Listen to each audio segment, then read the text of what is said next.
I'm Rabbi Javier Carapan, and on behalf of the family of Dr. Justin Singer, I'd like to welcome everybody to our congregation and to this service of memory and celebration of life. Just have one announcement. After the conclusion of our service here, we will go to Oak Hill Cemetery North when we will have the interment. And after that, the family invites you to return to this space at about 4 o'clock for a meal of consolation and remembrance and a time to spend with the family. So immediately after the conclusion of the service, if you choose to join us, we'll go in procession to the cemetery. If you are not able to do that and would rather stay here, you may stay here. There may be some changes in the room. And then around 4 o'clock, we will have our meal. Mourning is a price we pay for having the courage to love others. Even in grief, we know that the wonder of human life is too complex and too magnificent to be memorialized in endless pain. The gift of spirit our loved ones gave us cannot be measured or weighed, nor can they be lost or even tarnished by time. Even in our darkest hours, we know that some of their light and their warmth will always be with us, bringing comfort and courage, and in the fullness of time, healing and peace. A reading from Psalm 16. I am ever mindful of Adonai's presence. God is at my right hand. I shall never be shaken. So my heart rejoices, my whole being exalts, and my body rests secure. For you will not abandon me to Sheol, or let your faithful one see the pit. You will teach me the path of life. In your presence is perfect joy. The lights are ever in your right hand.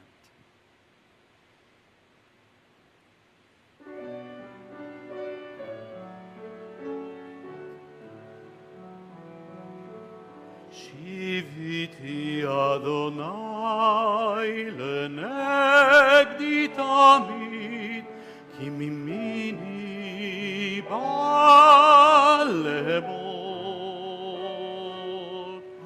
Lachen samach libi, ve'yagel kvodi, af sari yishkon lavetah. לא תעזוב נפשי שאול, לא תיתן חשיכה לראות שחת,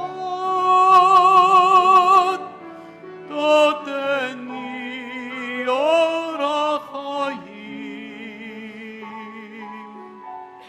אור החיים.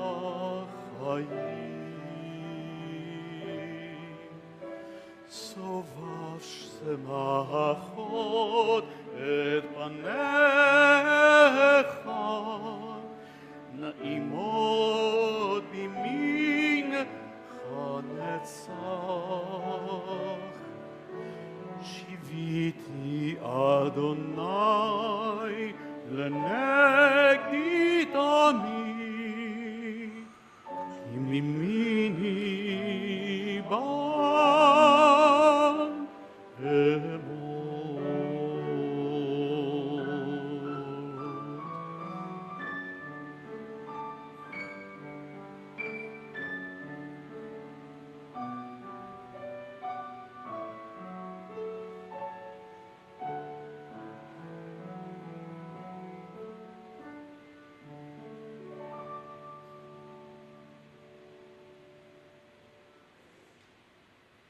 As we gather, we remember Dr. Justin Singer and join our hearts together to give comfort and strength to his family. Mourning is a time filled with many emotions and memories, both bitter and sweet. We begin our service with the recitation of psalms and prayers, thus linking Justin Singer's life to the millennia-old tradition of the people of Israel and the eternity of God. Psalm 23.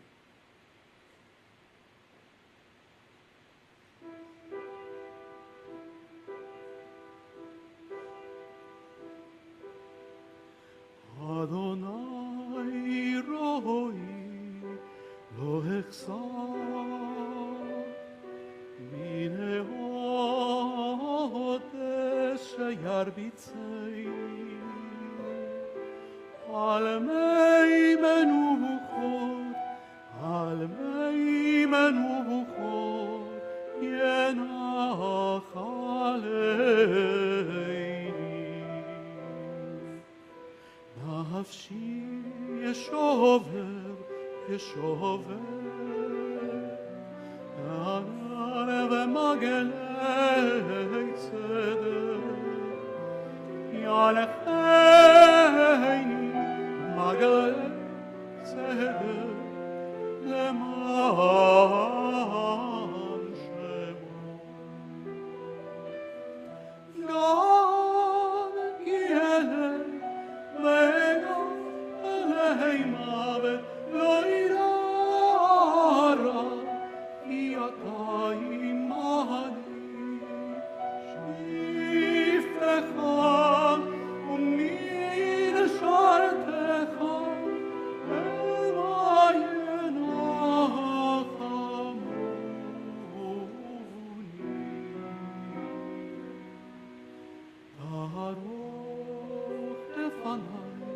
לפניי שולחן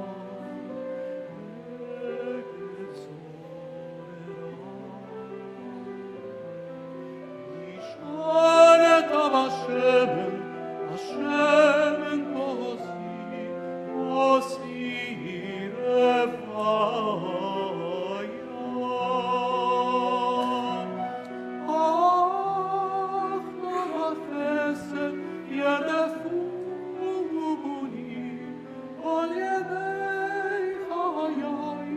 כל ימי חיי ושבתי בבית אדוני לאורך ימים.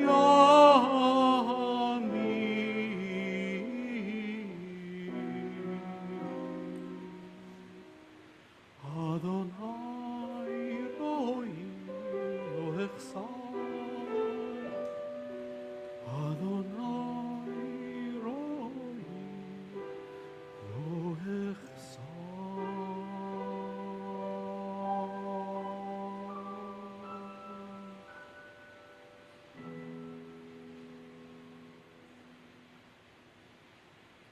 Adonai is my shepherd, I shall not want.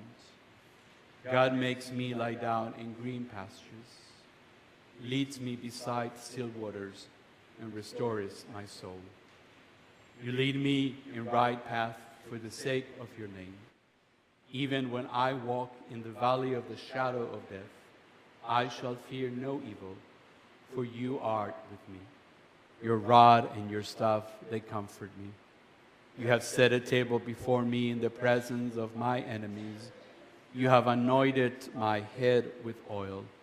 My cup overflows.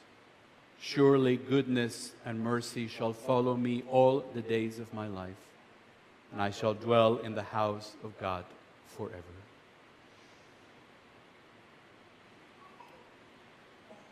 Ecclesiastes Kohelet teaches, Lechol zman ve'et lechol chafetz tachat hashamayim.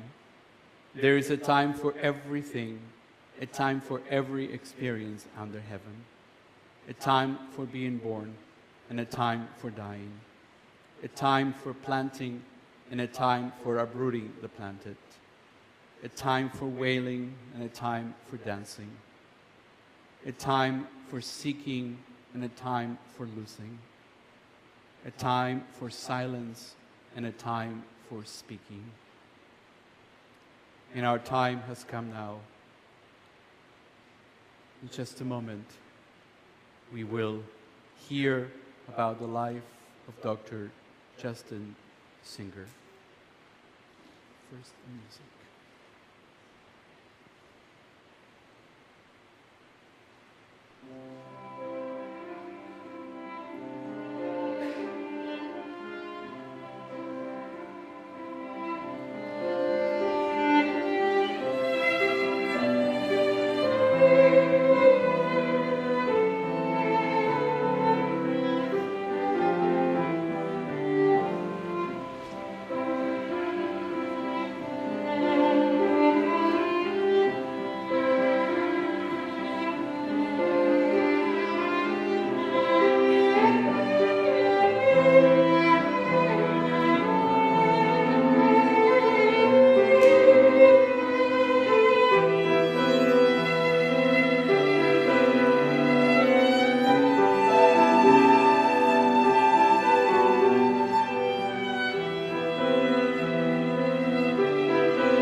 Thank you. Thank you very much. Beautiful. Thanks for being here today. Lexi, would you like to come up?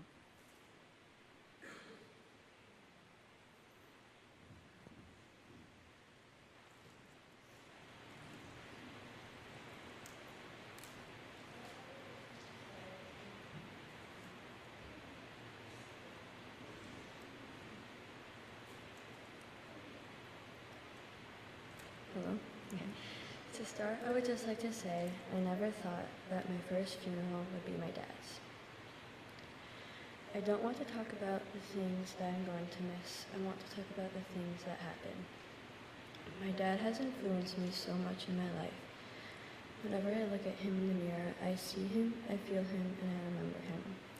I love how he called me poop face, and I called him fart face.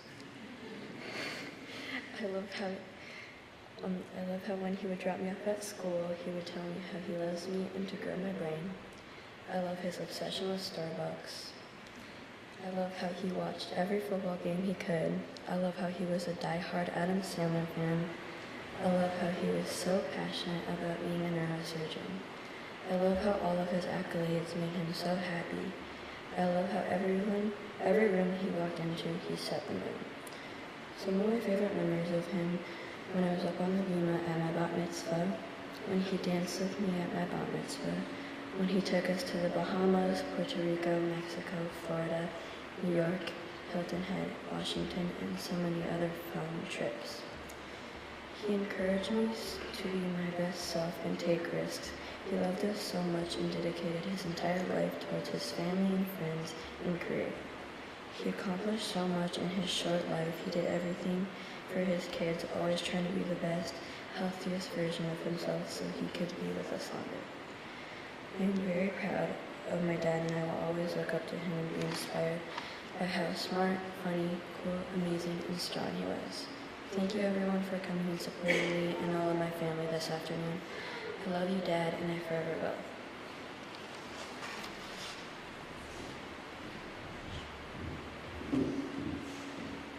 I'd like to invite Justin's father, Gregory.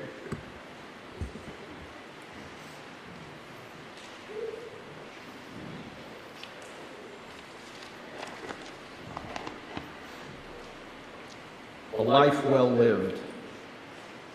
Our cousins Cheryl and Jeff were nice enough to pick us up from JFK Airport as we returned from Salt Lake City in the pre-dawn hours Monday morning. I found myself replaying in my head some of the great memories of my times and experiences with Justin over the years. And it occurred to me that should I be in a position to be writing a eulogy about my second son, it should focus on the good and pleasant remembrances. Justin was about as normal a kid as anyone would expect. Like all of us, he had his own idiosyncrasies. He was stubborn about certain things, eager to please, and generally good-natured. As a baby, we were initially a bit concerned that it was taking so long for him to start talking. But once he did, within about 30 days, we were calling him Motormouth. Once in grade school, Justin gravitated to sports at times.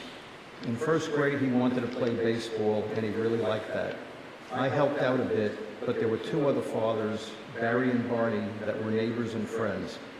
Part of the rules of play for these juniors is that the coaches pitched. Literally, to this day, Barry and Barney always remind me of the looks of contempt they received from Justin when he didn't like a particular pitch. It got through to their core in a way that they could never totally describe, but they reminisce about it fondly to this day. Justin also tried his hand for a few years at horseback riding and became quite proficient. He also became an avid skier. And who would have thought that he would have the stick-to-itivity to become a black belt in Taekwondo? But interestingly, he developed a nice relationship with a couple of doctors many years his elder. Up until junior high, we remember Justin as being a fairly average student. But I think it likely that the association of those Taekwondo doctors started to get him interested in medicine. Whatever the reason, his attentiveness to his studies in high school was quite evident. When it came time for Justin to apply to college, Justin followed his brother's path and applied to Tufts University. But Justin shot high and applied for a 9-year MD biomedical program. We attended a special luncheon for the 4 students admitted to that program on one of the coldest days I can remember up in Boston. That luncheon and celebration was very impressive. But interestingly, the program staff was very circumspect about the program itself, pointing out pointing out that a 9-year commitment is a tough path for anyone. It turned out they were right in Justin's case, and he decided to make a move to Hofstra University. In the 6-month period until classes started, Justin enjoyed working as an EMT for the Jericho Fire Department. And when the pre-med classes started, Justin poured on and finished very well placed in his class. And then finally it was time to apply to medical schools. When Justin applied to Drexel, he was granted an interview and asked that I travel to Philly with him. We took Amtrak down, rented a car, and checked into a hotel. The next morning, I dropped him off at the medical school and drove back to the hotel to do some remote work before it was fashionable. A few hours later, he called and picked up. When he got in the car, he said to me, "Dad, the doctor who interviewed me said something very unusual." I asked what was that. He told me she said that she was looking forward to seeing him in the fall. It brought tears to my eyes. Because it was not a direct acceptance, it turned out to be a very good omen. Once in med school there, Justin often remarked how many students did nothing but complain about the work and the study load. Justin ate it up. He spent plenty of time studying, but found time to enjoy life and enjoyed every minute of the experience there. His dedicated to his family, his craft, and his patience has always stood out as the things in life he loved most. Michelle and I would also like to thank our son David for dropping everything at a moment's notice and flying out to Salt Lake City to help his brother and also to support Leah. It was more than we ever could ask. And in addition, David is continuing to help with all of the contingent responsibilities after this terrible tragedy unfolded, and we can't thank him enough. Thank you.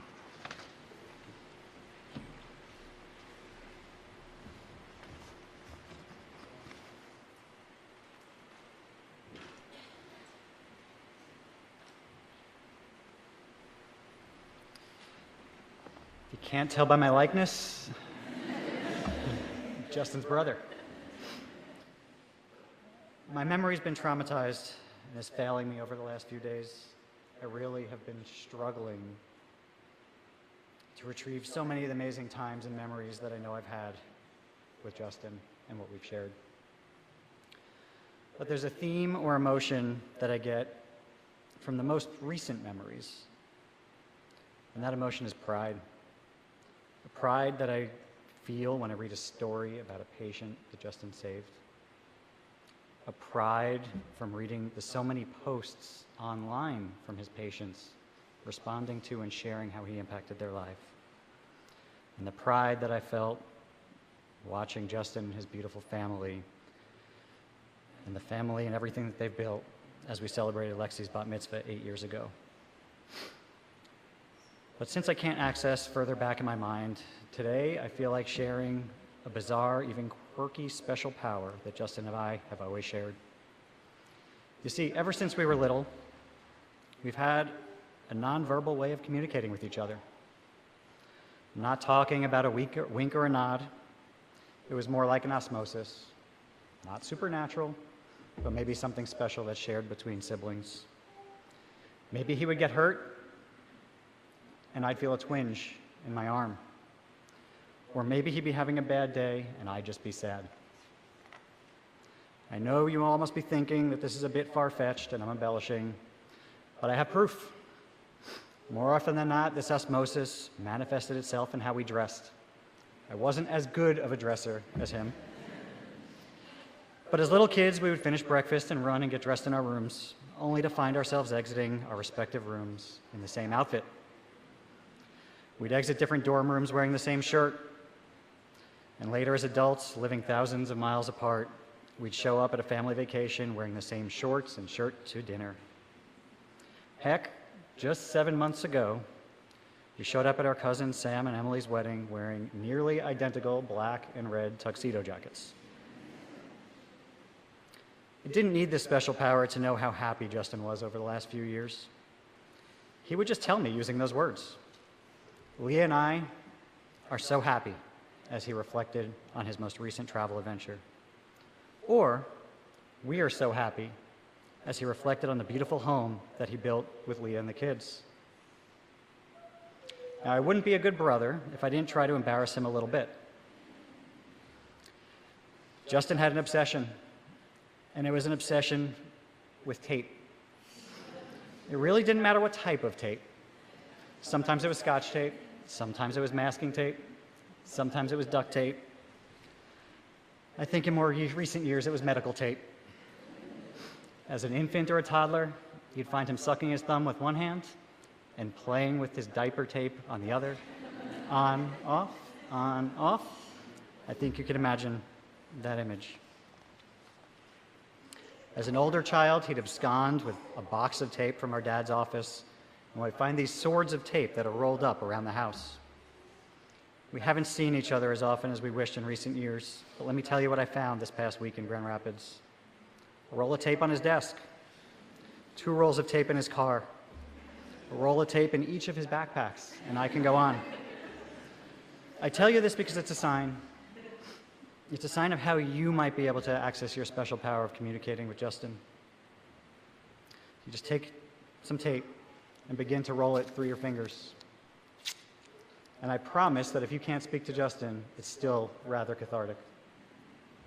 So why do I tell you about this special power now? I don't know Justin to have regretted much, if anything, in his life. But oh boy, did I feel a healthy kick in the ass when you showed me the wedding rings that you purchased for each other, Leah. He regrets not rushing it more than anything, but he thought he had more time. You know him, he was meticulous and wanted to plan something that lived up to the quality of the love, happiness, and joy that he felt with you. And as I stand here looking at all of you, I feel a lightness, perhaps a smile or a feeling of at ease. Lexi, Jacob, Jordan, and Brady, nothing will ever be able to fill the holes that have been created in your hearts. But Daddy is at ease. He should be. He built the bond of love that will be everlasting between the 4 of you. And he is at ease looking at all of the lives that he touched in this room, all the way out there, and all of the lives that couldn't be here with us today. Because he knows he built a community that will love, care for, and embrace you.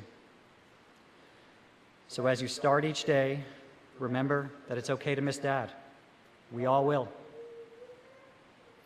But I want you to remember to feel Daddy's love and grow your brains.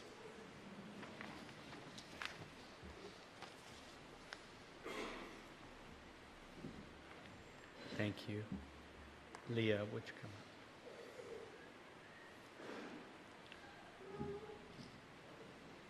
If he has to run up here.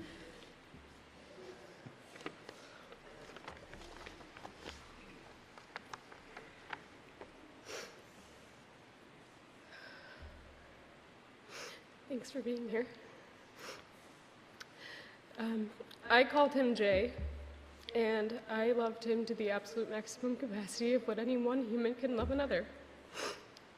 The more conversations, messages, and outpourings of love I've received about Jay this week, the more I'm convinced that I can't possibly sum him up in just a short period of time. Nor did he ever believe that I could tell a short story, but I'm gonna try. Jay was beautifully complex and yet painfully simple. He loved so passionately. He cared with all that he was. He gave constantly all of himself, all of the time. He had a unique ability to pour into people and connect with everyone, literally everyone that he met. Knowing him was being made to feel so special by him. He's the man with 1,000 friends, which I think is evidenced by the showing about love for him today. He was both a brilliant neurosurgeon and a compassionate family man. I believe often that those two things may live at odds, but in Jay they lived effortlessly and in harmony. As related to Jay's career, I was fortunate to bear personal witness to it, a unique position for most partners. I watched Jay's hands and mind work for years, and like other colleagues and experts in this room, I can tell you he was really that brilliant. His hands and minds were a remarkable combination. He was patient and calm under pressure, never rattled even the most challenging situations. He had the sharpest memory and the absolute sweetest bedside manner, never failing to remember a patient or have an old lady fall in love with him. We just adored working together. We were often asked if we got sick of each other spending that much time together, and the quick answer was just no, absolutely no. We loved every second of it. Working together was an important strand of who we were, and we utterly treasured it. Several years ago, we spent a week hiking a heritage trail to Machu Picchu in Peru, and we had no phone service for several days. On the fourth day, we reached a peak, and I could hear his phone ding from behind me with that ever-familiar pager tone. Without even a second of hesitation from him or a hint of surprise from me, he used that first moment of self-service to return a page and ensure that a patient with a new brain tumor could be seen the moment he got back to town. He aspired and was destined to be so much more than he got a chance to be, but ultimately he was just a guy with a big heart taking care of everyone that he encountered. I would also be willing to wager that 50% of the people in this room were counseled, referred, or connected to a medical opinion by Jay, because that's what he did best, is he took care of his people. The medical community here was blessed by his presence, his work ethic, and his passion for excellence, and a hole will certainly be left in his acute absence. With regard to his family man status, he was a true rock star in the sun around which our family orbited. The kids adored him, and for good reason. He was goofy and dorky and soft and loving. He was a man they could share their feelings with and cuddle up to at night.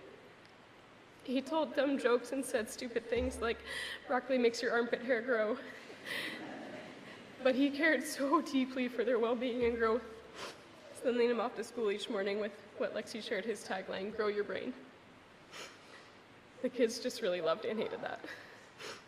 He had a unique way of stretching time so that he could excel as a family man regardless of the heaviness of the workload. On the day of our engagement, we were driving separately because he was on call, as always, and he told the kids in the car that he had planned to ask, later explaining to me that he knew they couldn't contain their excitement or keep a secret for more than 20 minutes. Sure enough, the kids suspiciously giggled their way down our first hole of family golf, and he popped the question on that first green, leading to more giggles and screams and excitement. 15 minutes later, he was gone, off to take care of a patient with an acute stroke, while the kids and I finished our round of golf. He squeezed in an emergency craniotomy after that stroke, and then swung by the market to grab a bottle of Dom on the way back to celebrate with our closest friends, before finishing the day with family snuggles and bedtime. I feel like that really epitomizes the life that Jay lived. He integrated his life-saving skills into our everyday lives. They were beautifully interwoven because he handled it all with such ease and with zero complaint. He truly loved both roles, and he excelled in them equally. As for us, we met not soon enough, and we loved not long enough. But the love and the life that we fit in the short years was more than I think most are given in a lifetime. I give all the credit to Jay for this. He was just so good at living life. If you knew Jay, you knew this. He knew what he liked. He wasn't afraid to seek and enjoy it. He didn't make the excuses or put anything off. He bought the plane tickets. He ordered the good bottle. He made the reservations. He attended the concerts. He cooked the good steaks. He drove the car he liked. He gave the gifts he knew the people would enjoy. He planned the parties, and he wore the clothes he looked good in. Together, we hiked 40 miles to summit Machu Picchu. We went skydiving over the Pacific Ocean. We rode camels in the Jordanian desert. We snorkeled the South China Sea. We fed elephants in Thailand. We cliff dove in the Mediterranean. We lost all our money in a Spanish casino. We got matching tattoos in Colombia. We danced through the streets of Rio de Janeiro. We had airport ramen in Japan, and we watched the sunset over the Costa Rican Pacific and rise over the Amalfi. We made and raised the most beautiful children together. He lived only 42 years, but damn, did he live them. I'm almost done. Last weekend, we spent unknowingly our final weekend together. We walked around Las Vegas after he attended a work meeting there. As we walked around the Bellagio fountain on Saturday night, there was a moment that he pulled me aside and he told me that he was just simply the happiest he'd ever been and wished for nothing. I'll forever take solace in knowing this, that while his dreams were big and certainly not over, he chased them in a way that was 100% contentment with his present achievement. He wanted to be a great neurosurgeon, leave a mark on the community and the world, raise his children to be good people, and see the world with good love at his side. I believe he accomplished each of these. As for us left here missing him, how blessed were we to reside in his inner circle. Please remember him not only for the amazing things he achieved, but for the important way that he loved, made others feel, and chased after the things that he wanted. Honor him by living and loving like he did, big, generous, loud, passionate, and without fear of tomorrow. Wear the clothes, drink the wine, take the adventure, love the people, because Jay sure did.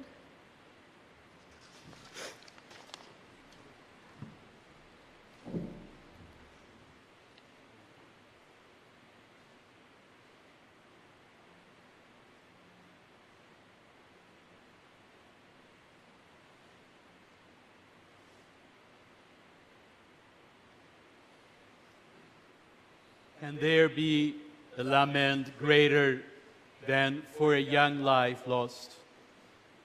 In the depth of grief and despair, O God, keep us strong so that we may help the stricken to regain strength.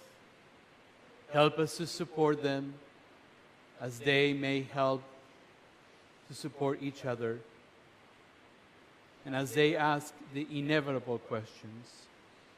We grieve for what might have been, for joys unrealized, for tasks undone, for hopes thwarted, for growth arrested, for love blighted, for challenges unmet.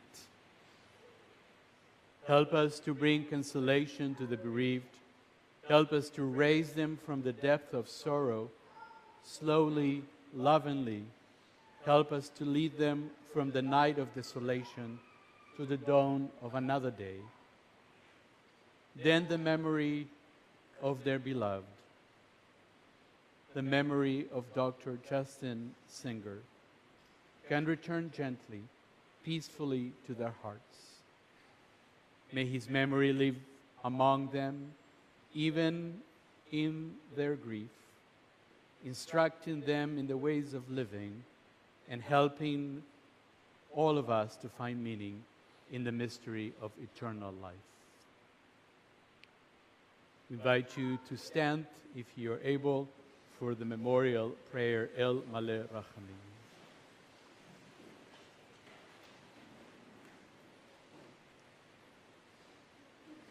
El Maleh Rachamim, Shochem Meramim, Hametzeh Menucha Nechona, Tachat Kanfei Ashchina, Im Kedoshim Utehorin, Kezor Arakia, Mazirim, Et Nishemad, Tzadik Shlomo, Ben Hersheleib, Uvatia Mater, Shehalach Leolamo,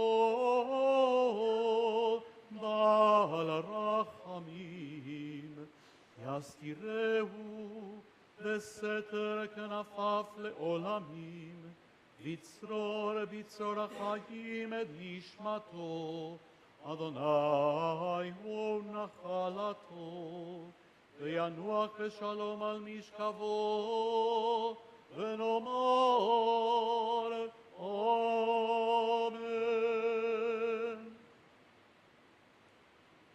May the source of life, the fountain of all being, open our hearts to compassion and our eyes to wisdom, that we may glimpse in perfect peace and sadness the way of all things. May Justin Singer's memory be for us a blessing, and may we never let the light of his love grow dim in our hearts. May we remember all his worthy and righteous deeds, that his memory be forever bound up in the bond of life. God is our source and our destination, our beginning and our end. May Justin's death awaken us to this truth, that the bond of love we shared and share not be severed in sorrow. May he rest in peace, and together we say, Amen. May the love and eternal connection of our souls give us strength as we turn to recite the words hallowed by time, sanctifying the name of God. We honor the memory of Dr. Justin Singer with the words of Kaddish Yatom, the mourner's Kaddish. Id Gadal ve'id Kadash Shmei Rabbah. Be'alma divra chirute ve'yamlich malchute. Be'chayechon uvyamechon ובחיי דכל בית ישראל, בעגלה ובזמן קריב ואמרו אמן.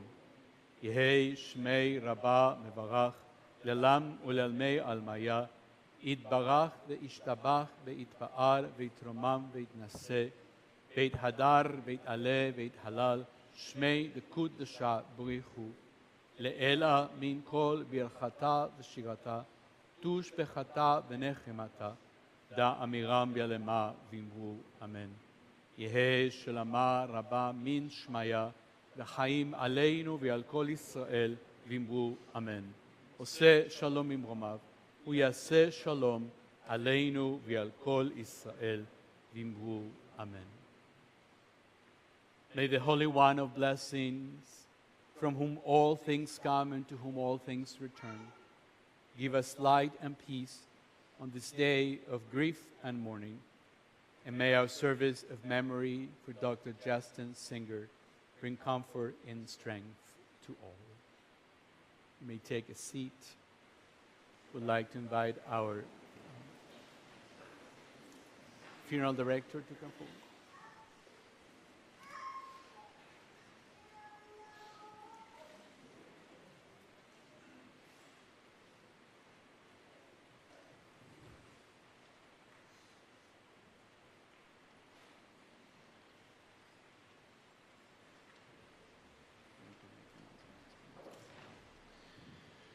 In just a moment, we will be bringing the casket out to the funeral coach. We're going to just have you pause in this room for just a few moments, and then we'll come back and dismiss you.